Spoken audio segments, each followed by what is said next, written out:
What do you mean it's not recording? How do we record? I thought it was Oh, it's recording now. So, would you mind if we just start it again? Let me just stop it. I don't know. I had pressed the record button and then it wasn't recording. Hello and welcome to Bulimia Sucks Because It Does. So thank you for listening to this channel. These are real stories from people who have an eating disorder.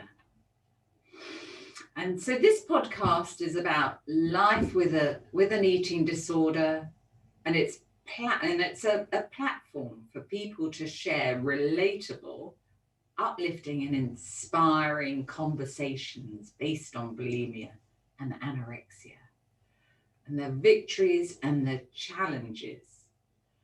So episodes will include their personal stories from where they are now and their difficult journeys, and there's steps taken into recovering from their eating disorder.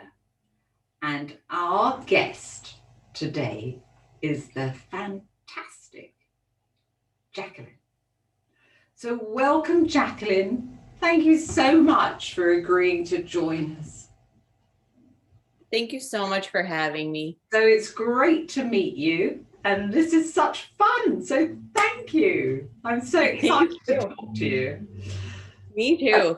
So let me start by asking you. So what is one of your funniest memories? One of my funniest memories was about a year into recovery, just shy of. I got the idea we needed to take a walk in the mountains in Vegas because I was living there with my fiance and didn't bring tennis shoes, decided to go in my flip-flops. So we're walking along and I had my camera because I'm a photographer. And I looked up and I was like, I want to go up there and start shooting. So there's me, silly me, climbing the side of a mountain in my flip-flops. And my fiance, such a good sport, is like right behind me. Like, this is not a good idea. This is slippery slate. We can't really climb this. And I'm like, no, I'm getting to the top. Yeah, and in flip-flops, in flip-flops, it's really slippery anyway, isn't it? Oh my. Oh my gosh. People were standing at the bottom just cracking up. I was cracking up.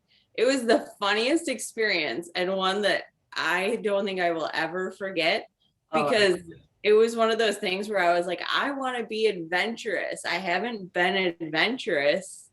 I just want to try something. I should have wore tennis shoes because I ended up sliding down that mountain. So is that what happened? So did you slip down? Did you? Yeah. Yes. It's so funny. Yeah, I love it.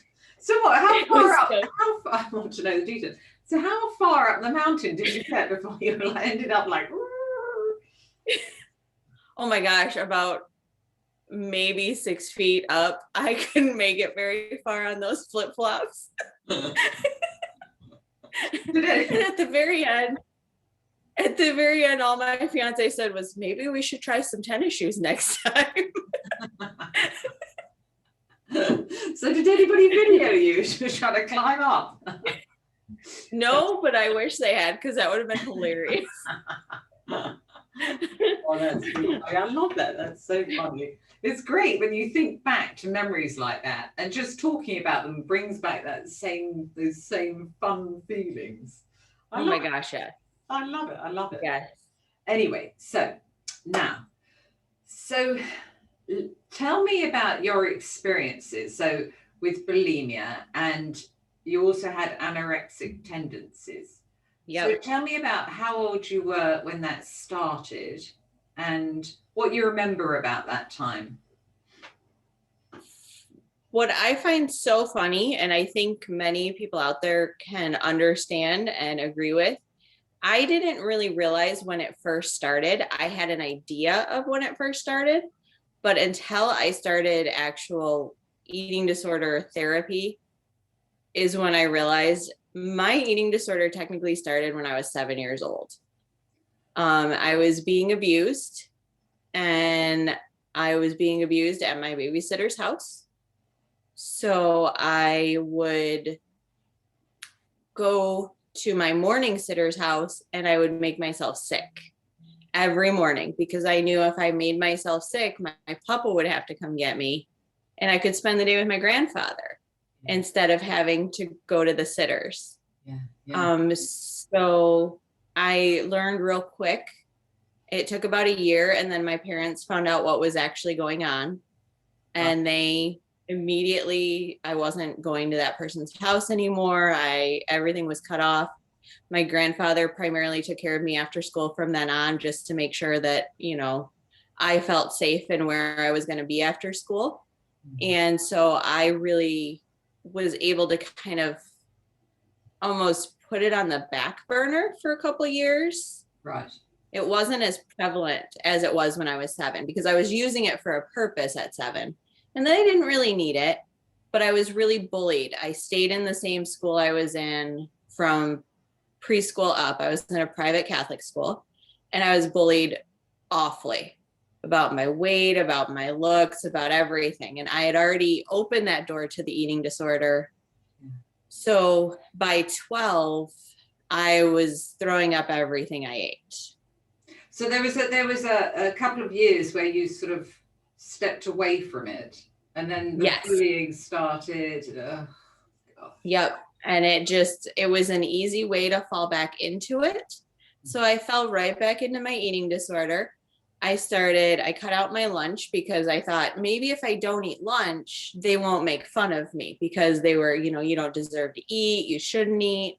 So then in my little mind, I was so young, it was, well, if I don't eat around you, maybe you won't make those comments. So I stopped eating lunch.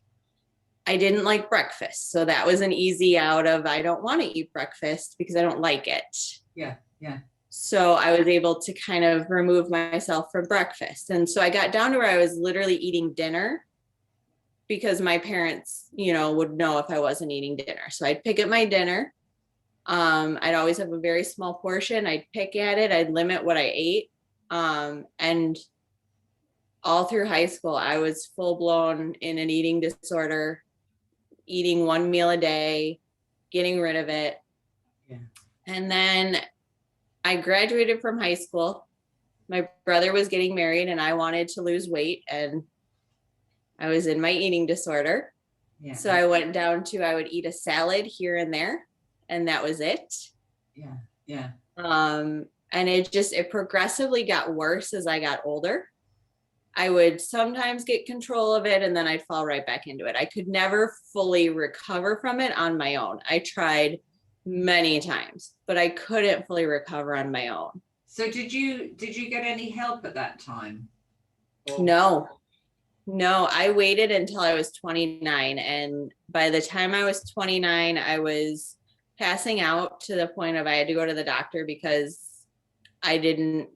in my mind, something must have been wrong with me other than my eating disorder for me to be passing out, because that's what it was telling me, was it was something else. So I went to the doctor, and at the end of the day, I was so malnourished. I had not enough calories to even keep my organs happy at that point. So I was starving and I didn't realize it. My cues were gone. So I didn't realize, I was hungry. So by 29, I was told if I didn't get treatment, I was going to die to the disease. And so that was kind of my wake up call. And was this before your brother's wedding? No, my brother got married when I was 18, and that kind of jump started this. I could go periods without eating. Oh, okay. That's when I realized I could go longer and longer without eating, and I seemed to be okay. Yeah. And so then it became a competition of, the last time I didn't eat for 7 days. So maybe I can extend that a little bit longer and make it 10 days. And it just became this internal competition to see how long I could go without food. And it wasn't a healthy way to live. It wasn't a sustainable way to live. I look back now and my brain just wasn't where it needed to be. And what about, did you ever talk about your feelings back then? Were you ever tuning into any of those emotions? Honestly, I think I was so shut off from my emotions, from what I can see in myself. I basically shut my emotions down when I was 7 and chose that I didn't want to deal with those anymore. Yeah. So I took literally the joy and the pain out of life. I took everything away from myself. So I didn't really feel those emotions to know what was going on. Yeah. And then, so what was the, carry on. So what happened? What was the deciding, what made you decide? Was it when that doctor said to you, look, you're going to die here? Yep. Yeah, that was it for me. I was like, okay, we got to do something now. Like, I can't keep pushing this off. I've pushed this off for many, many years, thinking me alone could defeat this thing. Well, clearly I cannot defeat it on my own, because I've tried and I've unfortunately succumbed to the disease again and again. Yeah. So I ended up looking for a treatment facility. We have very, very limited adult help in the state of Michigan for eating disorders. Right. It's devastating how little help there is. Luckily, I found an eating disorder treatment facility, and I always remember the dates. I started February 1st of 16. I love it. Love it. And I finished that program June 10th of 16. And I don't want to go back to a program ever again. Oh. It wasn't a bad experience. It's just not one that I thoroughly enjoyed and want to repeat ever again. Yeah. So once you'd finished the program, so how were you feeling, and where were you at with regards to the bulimia then? The day I walked out of treatment, I was in a really good place. I felt like I could do anything. And I stayed there about 3 whole days. And then I went to work on Monday morning because I was supposed to go back to work. I had been on FMLA, so I went back to work, and they told me they were downsizing, and I was one of the downsized. Oh no. Oh. And it was just such a blow with where I was at. Yeah. Yeah. So it sent that spiral going of all those negative thoughts that the eating disorder brings in, of why'd they get rid of me? What was it about me? What could I have changed? And at the end of the day, it took me a while to get to the point where I realized I hadn't been there in 3 months. So I hadn't done anything because I wasn't there to do anything. Yeah. Yeah. Yeah. So ultimately it wasn't on me because I wasn't there to do anything. I was getting the help that was needed in order for me to actually be a good employee. Yeah. Yeah, absolutely. Absolutely. Yeah. So that was a blow. That was a bit of a setback. I ended up getting a job. It was not the right fit for me. I admit that to this day. I admitted that at day 90 when I sat down with the company. It wasn't the right fit for me. And so I decided to go live with my fiance for a little bit and just see where life took me. And that has led to a lot of ups and a lot of downs. There's been a lot of struggles throughout the last couple of years, but there's been a lot of highs too. So for instance, I was in grad school. Right. Because when I was with my former job, they had a rule in my contract that once I hit a year with the company, I had to go back to grad school. So I started grad school while I was with them, continued grad school all through my treatment. Wow. And yeah, I was just so proud of myself that I was able to get really decent grades. Wow. Above 3.0s in grad school. Wow. While in treatment. Yeah, absolutely. Absolutely. And so when I got let go from the job, we had a like little family sit down, and it was if you give up now, you're going to be so upset with yourself because you're a year into this 3-year program. Finish the program. So I had many ups and downs through that program of just ultimate struggles with my eating disorder, coming back and coming out of the shadows. And a lot of it stemmed from, and I don't know if others can understand this, but I think they can. A lot of it stemmed from poor advice from doctors. Right. Where I would go to an appointment, and I get weighed backwards to this day because the number is very triggering to my disorder. It likes the numbers. Yeah. I understand that about it. Therefore, I don't give it the numbers. Yeah. And I still get laughed at. I, to this day, get laughed at when I say, nope, I need to do it backwards, and I need to not know what it is. They still to this day laugh at me. I've been told, because my body is recovering and my numbers are evening out and my blood work is evening out, that I need to go on certain diets. Huge triggers. Huge triggers for me. What do you say? So at first, nothing.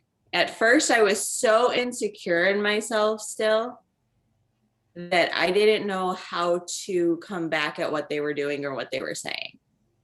Now, a couple later, when they gave that advice, especially the one that told me to go on this like really strict diet, and it was I was like 1% higher than the norm.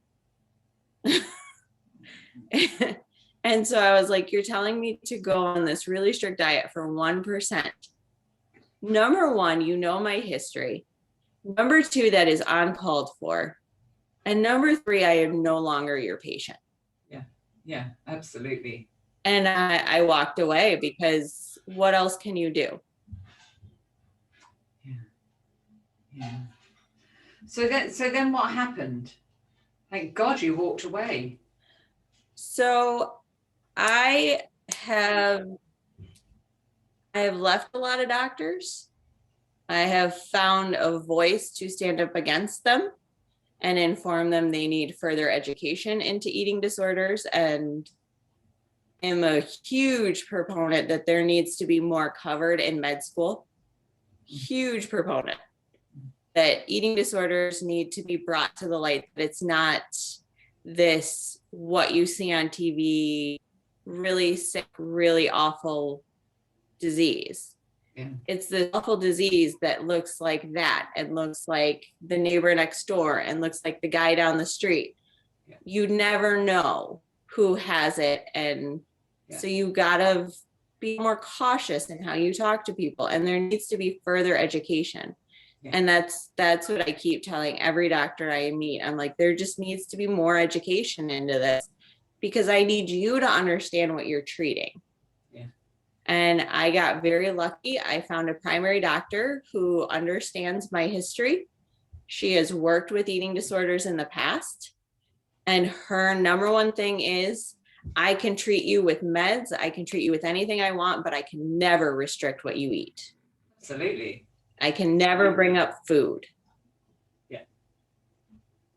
That is just not a treatment method that we can utilize. And I so appreciate her being open to the fact that with a history of an eating disorder, to tell someone that they have to manage their health with food only, or with a really strict diet, is not an answer. The diet's not an answer for anyone. No. Doesn't work for anyone. No, absolutely short term, but you're not actually addressing the root causes of what's going on. Yep. yeah, I kind of found a voice, and I'm not really sure what to do with it, but I want to make change. But it will come to you. It will. It will. Yes. I love it. I love Yes. it. So, and so how long have you been seeing this doctor? I've been with my primary care doctor for 2 years now. Okay, good. Yep, 2 years. I've been with my therapist, who is amazing and gotten me through so much since I started treatment. Yeah, yeah. So I've been with her 5 years now. Yeah, it's just it's so once it's so important to find that right person, that right therapist.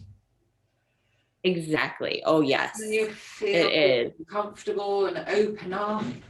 You know, if you haven't got that right therapist, you need to, you know, go out and find one, because you will be able to yes find one. Yes, And have I completely agree. Absolutely. Yeah. So Yeah. But I also feel like when you're going through recovery, you have to put your team together that's the right team for you. You need that therapist that you can talk to and understands. But you also need a primary doctor that you can go to when something goes wrong. Yeah. That's going to listen and understand what's going on, and not just say, oh, it's your eating disorder, and write you off. Yeah. Yeah. Absolutely. Absolutely. So where are you now in life? Hello?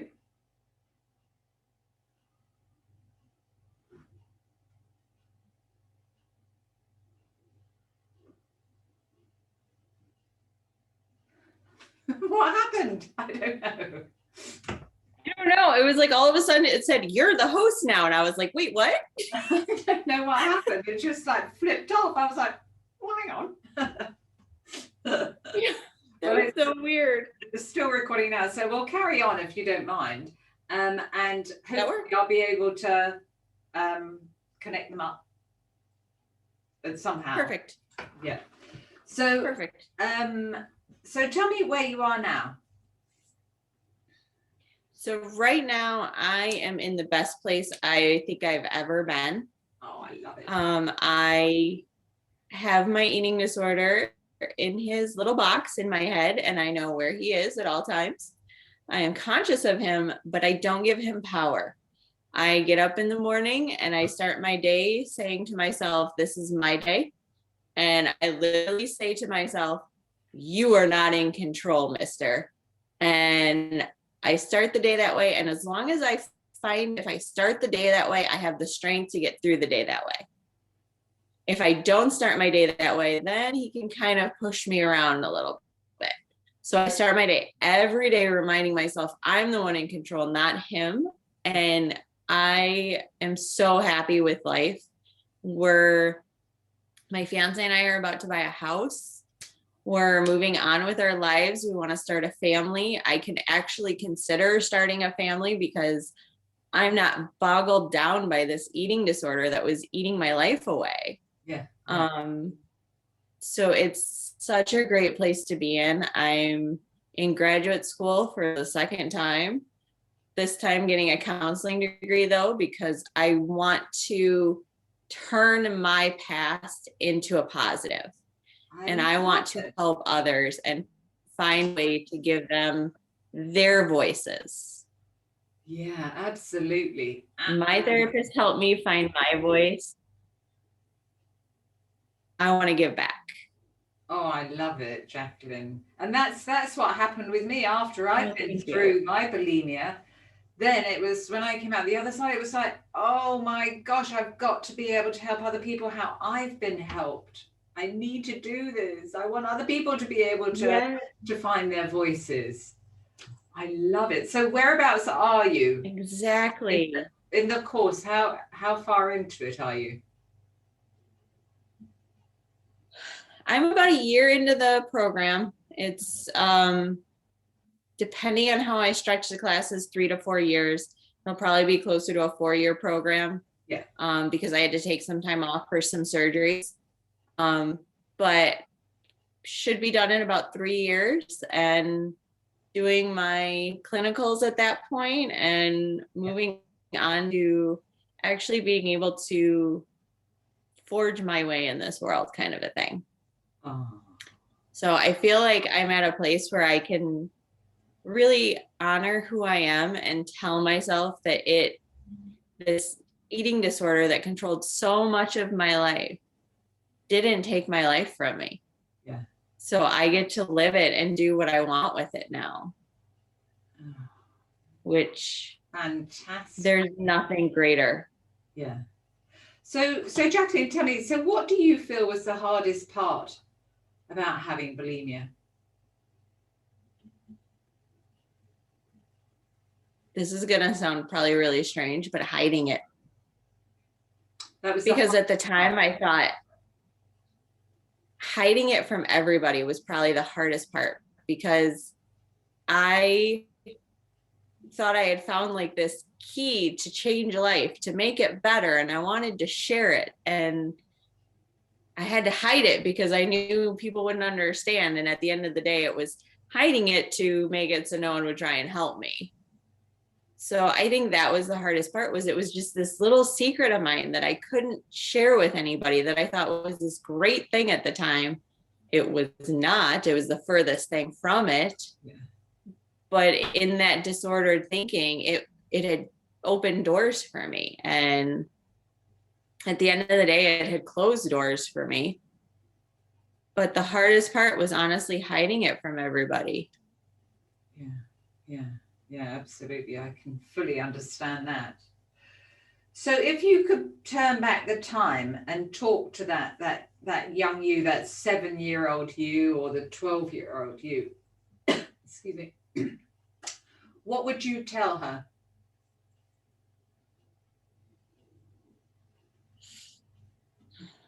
I've been trying to think about this for a very long time, so it's funny you ask. I think the first thing I would tell her is that she is loved and she matters and she has a voice. Yeah. And that no matter what other people say, she's important in this world, because at that age, I didn't feel like I was. And I had to find another way to make it through life. And I succumbed to a disorder. And I think she needed at that time to know that whatever she was feeling, whatever was going on, it was all valid. It all mattered. And most important, I mattered at that age. Yeah, absolutely. So what advice would you give somebody with bulimia from all that you've been through? From all that I've been through, the biggest piece of advice I think I needed and I would like to pass on is that while you're in it, I know it feels so powerful. You're stronger than it. You really are. Even at your weakest, you are stronger than that disorder, and you can overcome it. It's going to take a lot of work. It's going to be painful and hard and brutal at times, but you're strong enough to make it through that. Absolutely. So,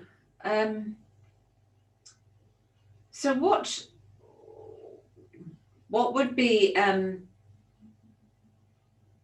so where are you now? Well, tell us, so your future. So you've got another 3 years. Yep. So say 2 years down the line, where would you like to be with regards to that little box? I would like that little box to keep getting smaller as it has been. I would like my life to continue to be able to be in control over him and to remain centered in who I am because as long as I'm centered in who I am mentally, physically, emotionally, and spiritually, that little box gets smaller every day. And so I can just 2 years down the line, it's just this little minuscule box that, Right. you know, I don't have to be aware of all the time, that I can know, yeah, it's there, but ultimately I'm in control and I don't have to give him anything.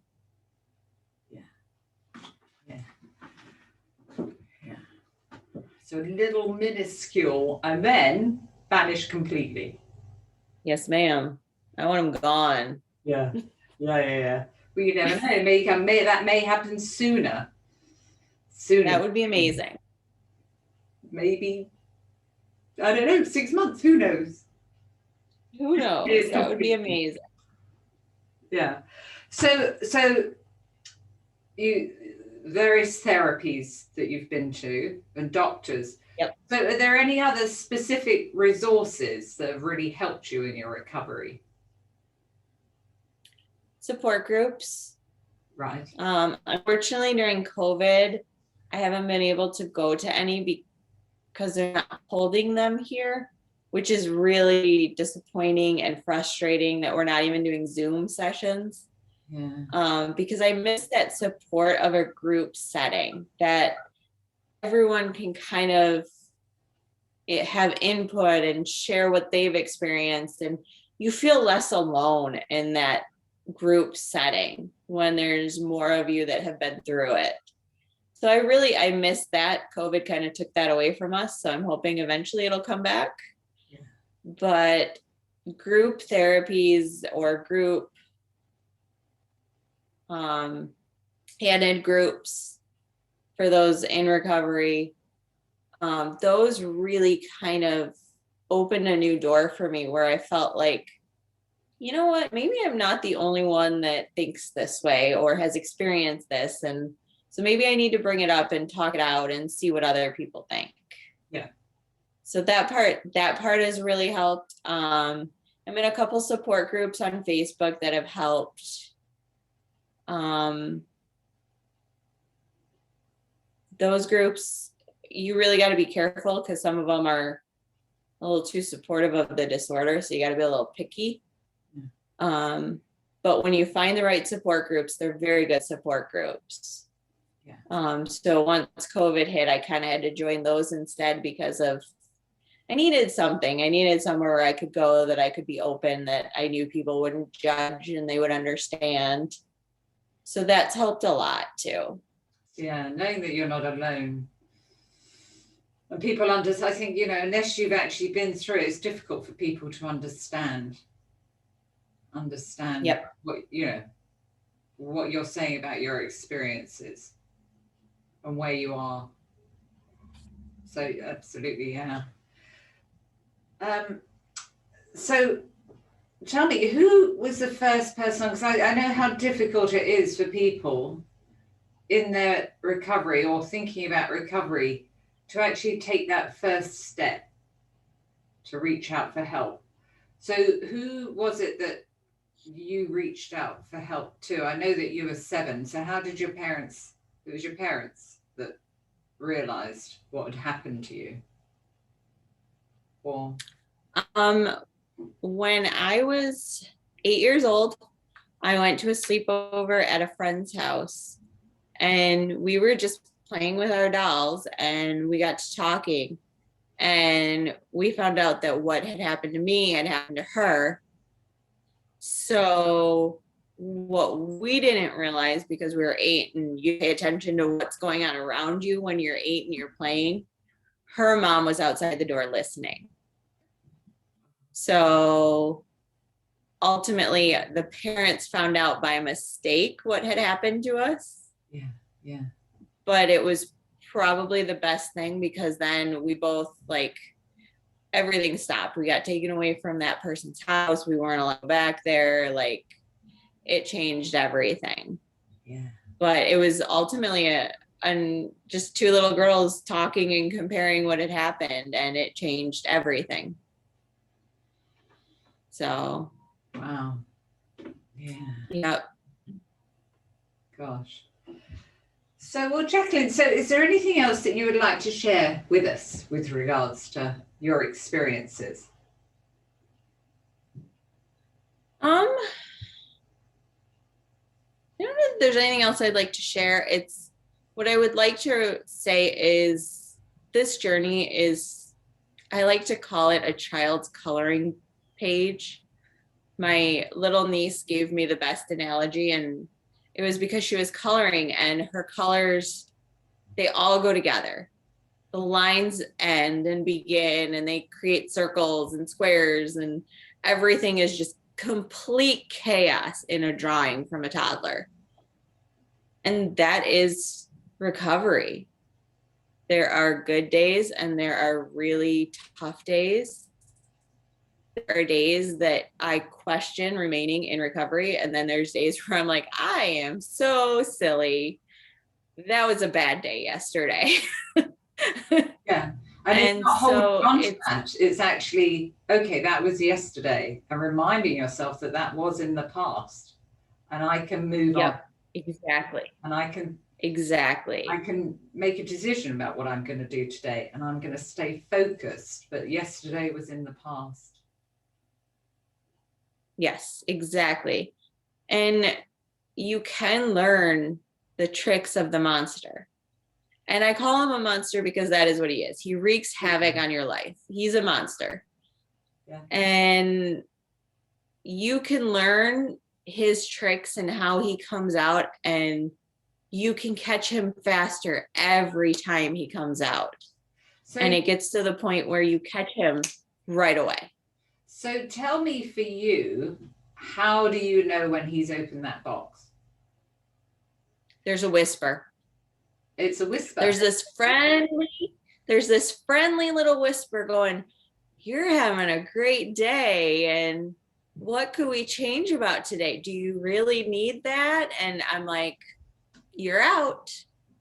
I hear you in there. You're out. It's time to go back to your cage. So that's interesting. So you're aware of it as a whisper. Yep. And it's a very friendly whisper at first. Yeah. Yeah. I call it a narcissist. My eating disorder is a narcissist.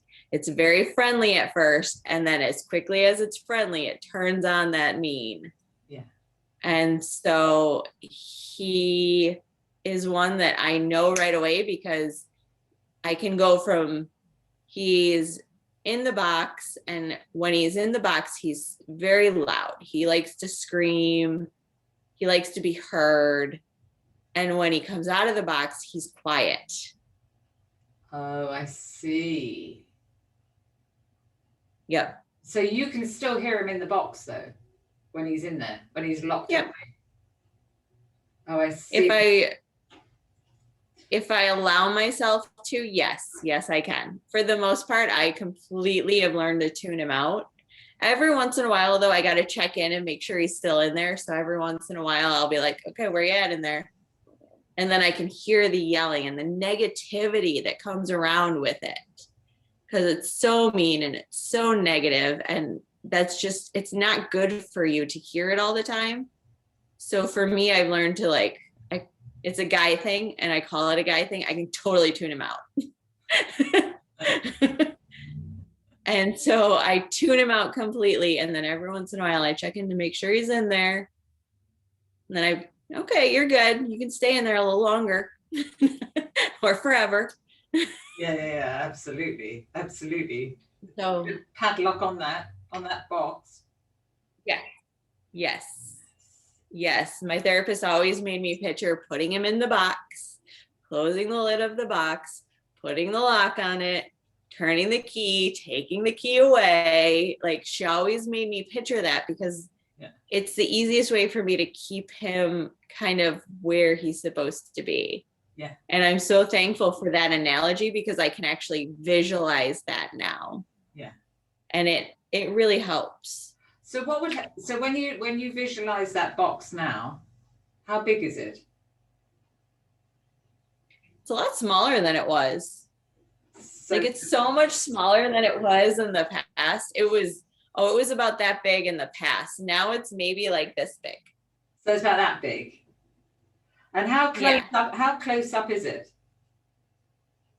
It's actually really far away at this point. Oh, I love it. I love it. What would happen if you pushed it's far out there. It's one of those things that if you want it, you gotta like really run for it because it's way out there. What would happen if you pushed it even further away? I don't know. It's a good question. Maybe you could try that. Yeah. Yeah, because if you push it further away, it's going to get smaller and smaller, isn't it? Maybe that is true. That's very true. Imagine it's super glued on the moon. So that would be amazing. That far away. You could try that. Don't know. Yes, I will. Thank you. Maybe. We'll all be looking at the moon going, well, can we see it? But maybe it's up there because I don't want it anymore.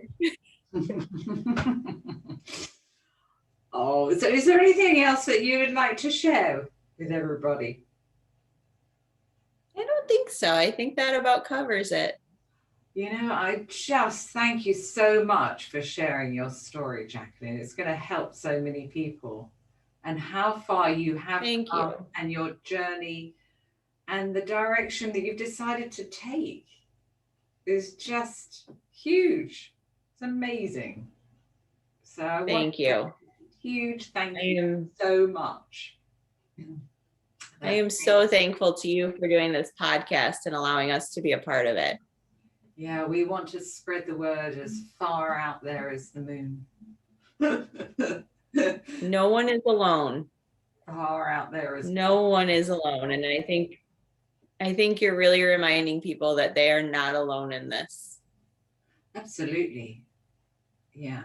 Yeah. And it's giving people the thoughts and the tools to be brave enough to step forward and reach out for help. Because that's such a big, difficult step for many. And knowing that there is other support. I think it's honestly the hardest. Yeah. Yeah. So thank you so much, Jaclyn. Thank you. Joe's spoken to you. Fantastic. So that's all for today, for today's episode of Bulimia Sucks. So thanks for listening. And thank you, Jaclyn, for joining me today and sharing your heartfelt journey. So join us again on the next episode of Bulimia Sucks, and make sure you subscribe to the podcast on iTunes so you never miss an episode. Plus, if you haven't already heard about it, check out my book, Bulimia Sucks, on Amazon, and learn different techniques where you can overcome specific patterns in your bulimic behavior. So thanks for listening to Jaclyn and her incredible journey. And well, before we go, show some love for your favorite podcast by leaving us a review on Apple Podcasts. And make sure to join our Facebook group, Bulimia Sucks, if you haven't already. So where it's just so positive, like Jaclyn was saying, to connect with others, to express how you are in that particular moment. And we can, it's great to talk about it and hear where other people are in their journey. So come and join us. So thank you again for listening to Bulimia Sucks.